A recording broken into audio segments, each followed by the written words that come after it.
Pagi pemirsa setia Naga Timur YouTube yang berbahagia. Pada pagi ini saya ingin mengupas sesuatu hal yang sangat penting ya dalam dunia keuangan. Dan ini sebetulnya juga berkaitan dengan spiritual. Jadi semua adalah terkait ya. Jadi semua itu sebetulnya terkait. Jadi kita tidak perlu memisah-misahkan. Kadang itu di dalam pembelajaran spiritual orang memisah-misahkan antara keuangan, spiritual dan sebagainya. Padahal menurut saya semuanya terkait ya. Jadi tidak perlu dipisah-pisahkan. Karena semuanya adalah spiritual ya. Uang juga spiritual sebetulnya. Nah, seperti itu. Nah,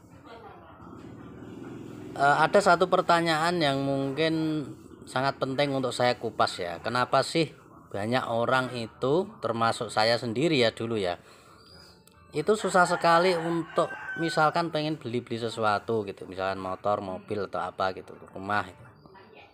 Apakah itu benar-benar susah itu? Itu pertanyaannya seperti itu ya. Nah, saya menemukan bahwa ternyata sebetulnya itu tidak susah. Ya, sebetulnya tidak susah. Apalagi sampai kita untuk beli motor aja kadang-kadang kredit, kadang-kadang harus memiliki satu pendapatan tertentu. Jadi misalkan katakanlah gaji 2 juta, 3 juta, itu enggak bisa beli. Ya bisa beli, kebanyakan enggak bisa ya. Padahal gaji segitu ya. Kecuali ketika dia ngumpulin lama gitu, itu baru bisa. Itu pun jarang yang bisa. Ya, jarang orang yang kuat seperti itu.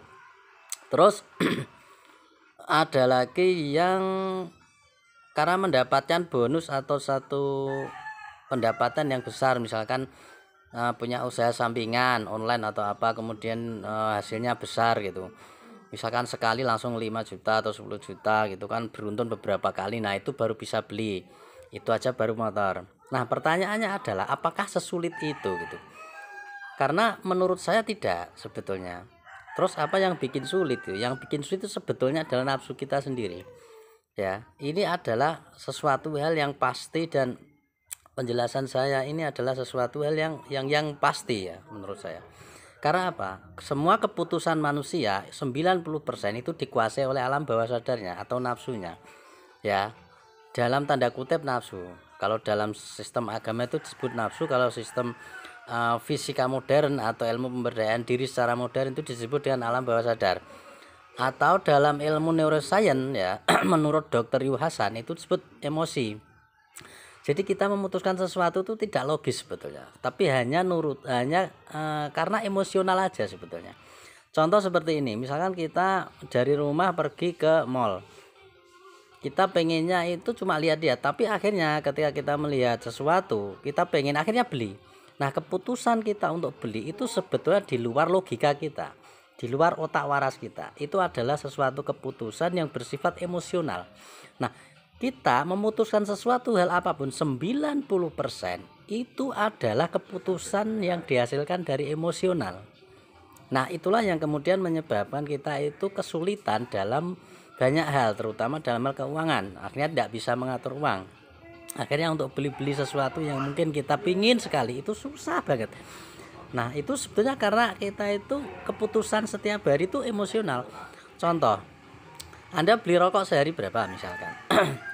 Nah katakanlah rokok itu harganya 13.000 kali berapa, kita tidak bisa menekan. Anda tidak bisa ngerokok dengan lindeng, misalkan seperti itu, atau meninggalkan rokok sangat sulit sekali. Bahkan saya sempat itu mendapatkan seorang klien rumah makan, dia hasilnya lumayan tuh, sehari 200.000, minim 150, tetapi setiap hari rokoknya sendiri 4 bungkus.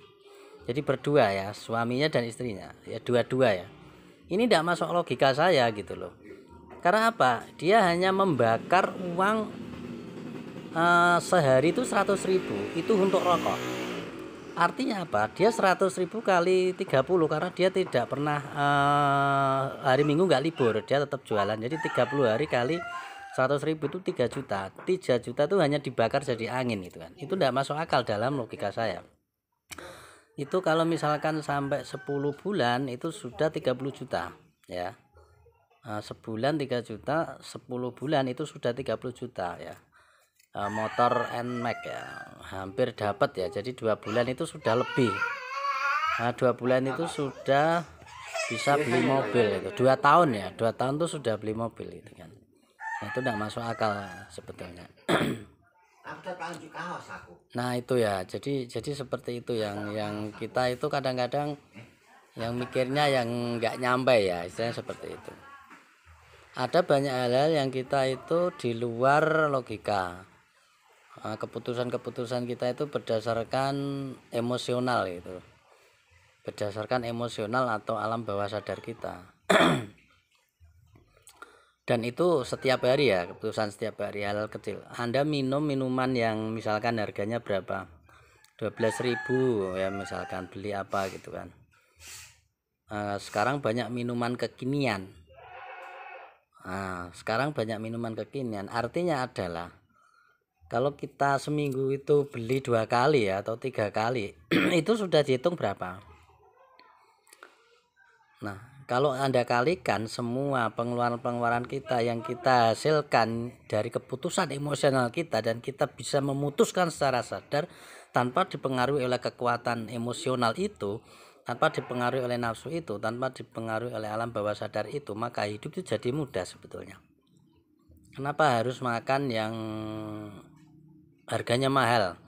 Kenapa harus makan kan yang penting kenyang gitu kan?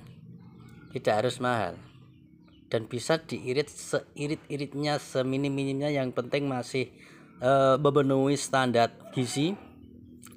Itu secara logis ya. Nah ini kalau kita berpikir secara logis ya. Tapi kita itu sering dibawa untuk berpikir tidak logis. Atau begini, orang yang dulunya itu bisa ngirit karena dia nggak punya pekerjaan. Misalkan, atau punya pekerjaan tapi gajinya kecil, misalkan 1 juta atau 500.000. Oke, dia bisa ngirit, tapi begitu dia mendapatkan pekerjaan yang lebih nyaman, misalkan berapa, yang gajinya mungkin langsung 3 juta atau 5 juta atau 10 juta, kehidupannya berubah ya. Tiba-tiba makannya berubah, pola hidupnya berubah, gengsinya berubah, beli HP-nya berubah ya, maunya iPhone dan sebagainya. Ya ini tidak peduli apakah dia orang spiritual atau tidak peduli, sama aja sebetulnya. Selama orang itu bertindak secara emosional, dia meskipun orang spiritual tetap saja kehidupan itu akan membuat sulit gitu loh. Padahal kalau kita hitung secara matematika gitu kan, kalau misalkan kehidupan kita itu bisa nyantai gitu kan, jadi kita dapat uang banyak juga, gaya hidup kita nggak berubah, tetap aja santai, tetap aja ngirit ya, tetap aja apa adanya, sederhana, dan tidak macam-macam, tidak beli sesuatu. Karena kan begini ya, apalagi ditambah lagi dengan kehidupan modern itu menuntut kita untuk hidup hedon ya, hedon, karena hedon, dan juga ini sebanyak kapitalis atau sebuah perusahaan-perusahaan besar itu membuat produk yang banyak sekali. Sampo itu sudah berapa macam ya, sampo itu banyak macamnya, kemudian sabun itu banyak macamnya, ada sikat gigi, ada deodoran, ada. Untuk kehidupan kamar mandi aja kita itu membutuhkan sehari itu berapa. Makanya kemudian saya tertarik dengan Pak Gobin Vasdep ya, yang kemudian juga sekarang mungkin tambah viral ya, karena ini ya, ketemu sama siapa itu yang orang Amerika itu, orang Yahudi itu ya, orang Islam tapi Yahudi itu ya, Nas Daily. Dia tertarik karena nggak pakai sandal, dia nggak pakai odol, atau nggak pakai sabun, nggak pakai sampo, nggak pakai apa namanya, itu ya. Jadi sebetulnya kehidupan kita itu simpel. Yang bikin rumit adalah kita terprovokasi oleh lingkungan di sekitar kita, oleh sebuah produk, oleh sebuah promo, oleh sebuah iklan ya. Ya misalkan kita itu tidak pakai sampo, itu kita dianggap banyak kutunya, padahal ya enggak juga. Saya tidak pernah pakai sampo. Ya jujur ya, saya itu tidak pernah pakai sampo. Sebulan 2 bulan paling sekali, itu pun kalau benar-benar gatal. Dan faktanya umur saya yang sekian dibandingkan teman-teman saya yang umurnya lebih muda, itu saya malah rambutnya belum ada yang putih. Yang lebih muda banyak yang putih yang pakai sampo terus. Dan sekarang juga saya nggak pakai odol. Ya saya karena saya terinspirasi oleh Pak Gubin Wasdep tadi ya. Dan ya ternyata nyantai-nyantai aja nggak masalah ternyata gitu loh. Sikat gigi tapi nggak pakai odol dan ternyata nggak masalah. Ya kita sering nggak nyaman karena apa? Kita terprovokasi, kita diintimidasi oleh iklan yang sangat banyak sekali, seolah-olah kalau nggak pakai odol kita itu nggak bersih, kita itu nggak, kita jadi orang hutan gitu loh. Aneh kan seperti itu, sehingga kita harus beli. Jadi budaya beli hedon ya, itu baru di kamar mandi, belum yang lain, belum bahas tentang hal-hal yang lain. Ketika kita bisa membebaskan nafsu kita ya, kita bisa terbebas dari keputusan-keputusan emosional ini, kita bisa terlepas. Anda tuh beli motor itu mudah banget sebetulnya, beli mobil mudah banget ya. Meskipun Anda pernah nggak kerja, meskipun Anda tiba-tiba di PHK tapi kemudian dapat kerja, gajinya 1 juta 2 juta, kalau kehidupan kita terlepas dari keputusan-keputusan emosional secara matematika ya, contoh ya, kita tuh tidak perlu kredit untuk beli mobil, untuk beli motor. Kita tuh tidak perlu ngumpulin duit sehingga sampai kayak berat banget gitu kan, gaji 3 juta dikumpulin 1,5 juta, 1,5 juta, itu tidak perlu seperti itu sebenarnya. Jadi kita beli motor atau beli mobil itu ya enteng aja gitu loh, kayak nggak perlu mikir gitu. Kalau kita bisa memutuskan dengan logika, dengan nalar, dengan akal sehat, tidak dengan keputusan-keputusan emosional sebetulnya. Jadi kita tuh duitnya itu habis karena hanya nuruti, dihabiskan oleh keputusan-keputusan yang kita ambil secara emosional. Itu menurut saya. Dan saya benar-benar hari ini terlepas dari itu gitu. Saya benar-benar melihat dan mengalami sendiri terlepas dari sebuah kondisi emosional, keputusan-keputusan yang lahir dari emosional gitu. Sehingga saya memutuskan sesuatu, beli atau tidak beli itu dengan logika saya, dengan akal sehat saya, bukan dengan dari hati yang terprovokasi oleh keinginan gitu loh. Udah nggak pakai itu ya. Dan itu kehidupan kita itu jadi enak, jadi enjoy, jadi bahagia, jadi tidak ada ikatan seperti itu. Nggak ada ikatan yang mengikat kita, misalkan kita harus punya ini, harus punya itu, orang lain tampil seperti ini saya juga harus tampil. Nggak ada, karena saya nggak terikat dengan itu. Saya sudah tidak sudah terlepas ya, saya merasa sudah terlepas dari belenggu-belenggu itu gitu loh. Yang itu yang menyebabkan kita mengambil keputusan dan membeli sesuatu dengan emosi ya, seperti itu, dengan emosional, dengan alam bawah sadar kita. Otomatis namanya alam bawah sadar, kita nggak dalam posisi nggak sadar gitu loh. Jadi hampir semua keputusan manusia pada umumnya 90% ditentukan oleh dalam kondisi dia nggak sadar gitu, dalam kondisi dia nggak sadar, dalam kondisi alam bawah sadar, dalam kondisi emosional, karena nurutin nafsu. Nah itu ya, ini nggak peduli apakah dia orang spiritual, orang kesadaran atau tidak. Kalau memang orang kesadaran yang dia memang sudah tidak bisa terlepas dari ini, saya percaya dan saya sangat yakin dia akan memiliki keuangan yang mapan, keuangan yang kuat, sistem keuangan yang bonafit ya. Artinya bukan harus kaya raya, enggak ya, tapi untuk kaya raya ini memang butuh skill yang berbeda. Kita mungkin bisa jadi harus belajar tentang investasi dan sebagainya, tapi minimal ketika dia sudah tidak dikuasai oleh keputusannya tidak diambil dari emosional, tidak diambil dari alam bawah sadar, dan semua keputusannya itu dilakukan dengan sadar, dengan logis, dengan berpikir jernih, dan